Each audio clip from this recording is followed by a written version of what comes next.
दो सदन की गरिमा को मेरा स्वागत है। दिया गया विषय है कि दार्शनिकों के इस सदन का मत है कि ईश्वर ने ब्रह्म को वास्तविक और वास्तविक को ब्रह्म बनाया है। मोशन में कुछ इनहेरेंट बातें हैं। मोशन में ये चीज़ है कि एक चीज़ वास्तविकता है और एक चीज़ ब्रह्म है।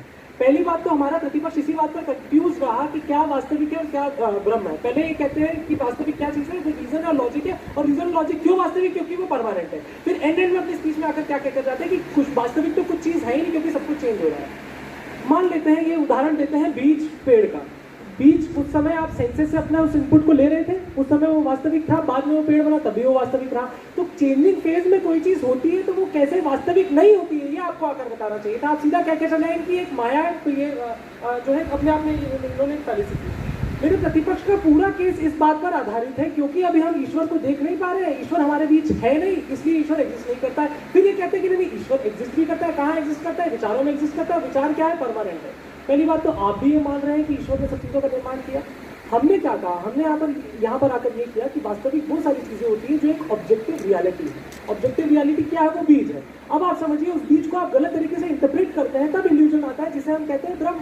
तो एट द एंड इस चीज़ का पूरा कंट्रोल, ये चीज़ हो कहाँ रही है, ये चीज़ हो रही है ह्यूमन कॉन्शियसनेस में, जो इंडिपेंडेंट है। अर्थात प्रतिपक्ष को भी ये चीज़, प्रतिपक्ष भी इस चीज़ को मान रहा है कि जब एनालाइजेशन का पावर इंडिपेंडेंट कॉन्शियसनेस पर है, तो जो स्टिमुलाई आपको मिल रहा है उसको आप किस तरीके से परसीव कर रहे हैं। जो मेरे साथी ने भी आपको उदाहरण दिया था, इसका ये क्या कहते हैं कि दिनों रातों मतलब भगवान ने बनाया। अरे भाई, दिनों रात भगवान ने बनाया, उजाला अंधेरा भगवान ने बनाया, लेकिन उजाला है, अंधेरा, ये तो एक ऑब्जेक्टिव चीज़ है। अब आप अंधेरे में किसी चीज़ को गलत तरीके से परसीव कर रहे हैं तो भ्रम वहाँ पर क्रिएट हो रहा है। वो कहाँ क्रिएट हो रहा है? ह्यूमन कॉन्शियसनेस में क्रिएट हो रहा है, पहली चीज़। फिर महोदय मेरे प्रतिपक्ष ने आकर क्या कहा? वो कहते हैं कि लॉ ऑफ ग्रेविटी एक विचार है। अगर मैं स्पेस में जाऊं और मैं सोचूं कि वाह वाह ग्रेविटी है, तो क्या गुरुत्वाकर्षण मुझे अट्रैक्ट करने लग जाएगा? अर्थात अगर मैं लॉ ऑफ ग्रेविटी की बात करूं तो ऑब्जेक्टिवली लॉ ऑफ ग्रेविटी कहाँ एग्जिस्ट कर रही है? प्लैनेट पे एग्जिस्ट कर रही है।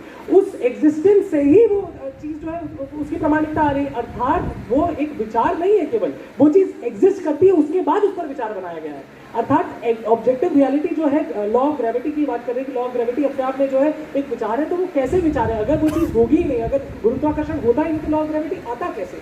अगर ये चीज़ हम फील ही नहीं कर पाते कि हम लोग जो है धरती से चिपके हुए हैं या वो हमें अट्रैक्ट करती, दो अपोजिंग बॉडी अट्रैक्ट, मतलब दो बॉडी से एक दूसरे को अट्रैक्ट करती है मास के बेसिस पे, तो ये कहाँ से एग्जिस्ट होता? फिर मौलाना मेरे साथी आकर क्या कहकर जाते हैं कि माया रूपी है वो ब्रह्म है। अब समझिए, ये जो माया का कंसेप्ट आप लेकर आ रहे हैं ना, ये माया ही तो ह्यूमन कॉन्शियसनेस क्रिएट कर रही है। अर्थात ऑब्जेक्टिव रियलिटी बाहर एग्जिस्ट कर रही है। उस ऑब्जेक्टिव रियलिटी को आप जिस प्रकार से इंटरप्रेट कर रहे हैं वो माया है। अर्थात यदि आपको लगता है, आप बार बार एक उदाहरण दे रहे हैं, आपने मुझसे प्रश्न पूछा कि ईश्वर दिखता कैसा है, क्या है उसके स्वरूप, तो हम क्या कह रहे हैं? ईश्वर कैसा दिखता है?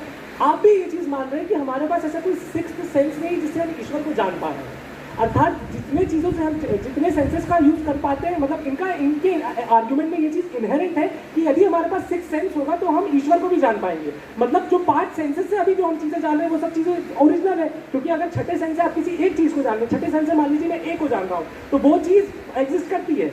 और 5 जो हमारे पास ऑलरेडी प्रेजेंट 5 सेंसेस है, उससे भी मैं किसी चीज़ को जान रहा हूँ या उससे परसीव कर रहा हूँ, तो वो भी एग्जिस्ट करता है। अर्थात ये चीज़ उनके उसमें इनहेरेंट आर्ग्यूमेंट है, कॉन्ट्राडिक्शन है। फिर महोदय क्या कहते हैं कि हम लोग जो है ईश्वर जो है नेचर चेंजिंग फेज है। अगर चेंजिंग फेज है भी, मैं इवन इफ की बात करता हूँ, अगर चेंजिंग फेज है भी तो क्या चीज़ वो रियल नहीं है? मतलब हम सब यहाँ पर अगर वाद विवाद कर रहे हैं, हम सब यहाँ पर हैं, तो आप वास्तविक हैं, मैं वास्तविक हूँ, मैं आपको देख पा रहा हूँ, आप मुझे देख पा रहे हैं, और मैं यहाँ एग्जिस्ट करता हूँ। इनका ये पूरा का पूरा ये क्या कहकर जा रहे हैं कि अगर आप यहाँ पर है भी पर आप ईश्वर को नहीं देख पा रहे हैं। अगर आप यहाँ पर सब चीज़ों को देख पा रहे हैं, लेकिन अगर आप ईश्वर को नहीं देख पा रहे हैं, तो कोई भी चीज़ वास्तविक नहीं, सब कुछ ब्रह्म है। पहली बात तो आप क्या कह रहे हैं कि 5 सेंसेस से जो इनपुट्स हमें मिलते हैं वो सब सही है, और वो छठा सेंस जब आ जाएगा तो उससे जब हम ईश्वर को जानेंगे तो वो भी सही होगा।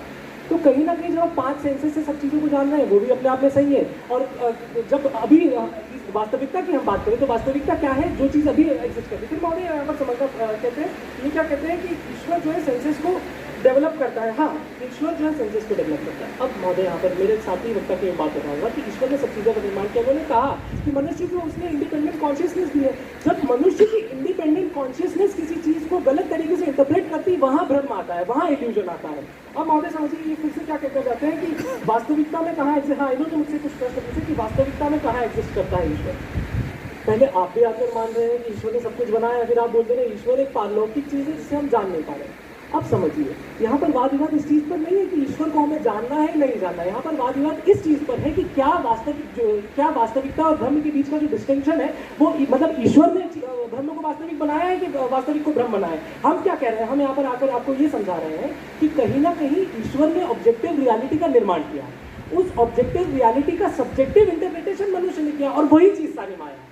ये हम आपको यहाँ पर आकर बता रहे हैं। ईश्वर दिखता कैसे है, आप भी मान रहे हैं हमारे पास वो सेंस नहीं जिससे हम ईश्वर को नहीं देख सकते, तो नहीं देख सकते। ईश्वर को देखना यार इस मोशन में कहीं भी इनहेरेंटली ये नहीं लिखा है कि आपको ईश्वर को देखना तभी आप जो है ऑब्जेक्टिव रियलिटी को जान पाएंगे।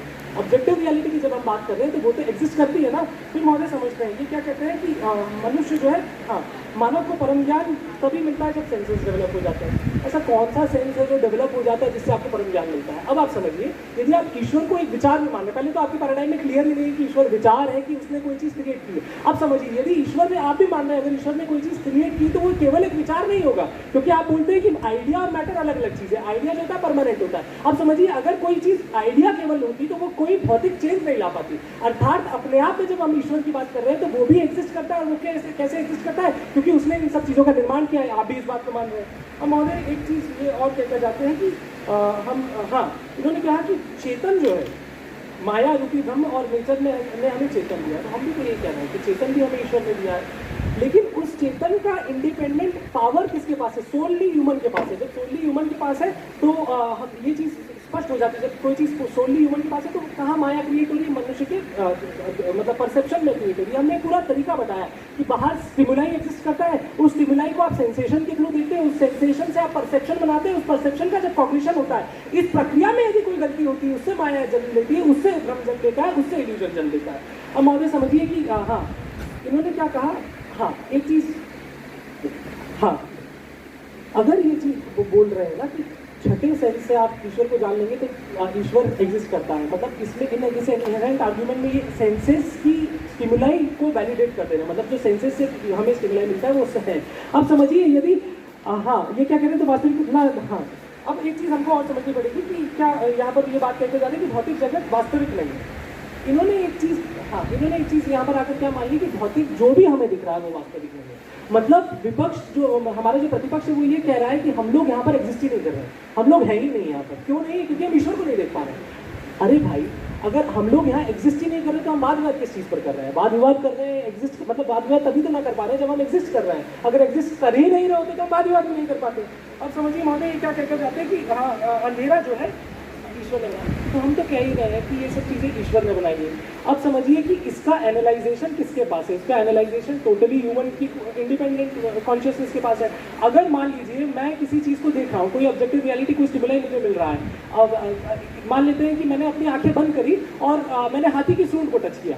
हाथी की सूंड को टच करने के बाद मैं अपने सेंस एक सेंस के इनपुट से मान ले रहा हूँ कि ये तो क्या है, ये सांप है। मेरे सेंसेस का इनपुट सही था, लेकिन मेरी कॉग्निशन गलत हो गई। कॉग्निशन क्या गलत हुई कि ये सांप हो सकता है, जबकि वो सांप था नहीं। तो ऑब्जेक्टिव रियलिटी बाहर सही एग्जिस्ट करी जो ईश्वर ने क्रिएट की है, लेकिन उसके बाद जो परसेप्शन हुआ वो कहाँ हुआ? मानव कॉन्शियसनेस में हुआ। वो कॉन्शियसनेस गलत वहाँ पर हुई और वहाँ से जो है भ्रम क्रिएट हुआ। अब महोदय समझिए, इनका पूरा का पूरा आर्ग्यूमेंट इस चीज़ पर, हाँ फिर क्या कहते हैं, फिर ये वास्तविकता और भ्रम को कंफ्यूज करके चल जाते हैं। क्या कहते हैं कि वास्तविक तो केवल एक चीज़ है जो कि है ईश्वर, और ईश्वर वास्तविक इसलिए है क्योंकि वो एक आइडिया है। पहली बात तो ये कि अगर ईश्वर एक केवल आइडिया होता तो आप भी मान रहे हैं कि ईश्वर ने इन सब चीज़ों का निर्माण किया, तो ईश्वर के पास कोई ऐसी पावर तो होगी, मटेरियल पावर तो होगी जिससे उसने ये मटेरियल वर्ल्ड का निर्माण किया। और जब मटेरियल वर्ल्ड का निर्माण किया तो वो अपने आप में पहली बात तो विचार नहीं है, वो अपने आप में कहीं वो अपने आप में एग्जिस्ट करता है। और दूसरी बात ये कि जब आप कह दे रहे हैं कि ईश्वर ने हमें एनालाइजेशन का, ईश्वर ने हमें मतलब ताकत दी है एनालाइजेशन की, तो कहीं ना कहीं अगर रीजन और लॉजिक फैलेशियस होता है, आप कहते हैं, क्योंकि आपने कहा वास्तविकता क्या है, जो रीजन और लॉजिक है, और रीजन और लॉजिक चेंज होता है, तो रीजन और लॉजिक अगर गलत होता है वहां ब्रह्म क्रिएट होता है। तो इसी के साथ मैं अपना वक्तव्य जो है समाप्त करता हूँ। धन्यवाद।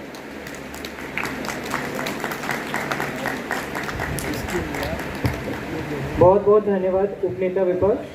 अब प्रश्नोत्तरी तैयार करने के लिए 3 मिनट का सामान्य समय।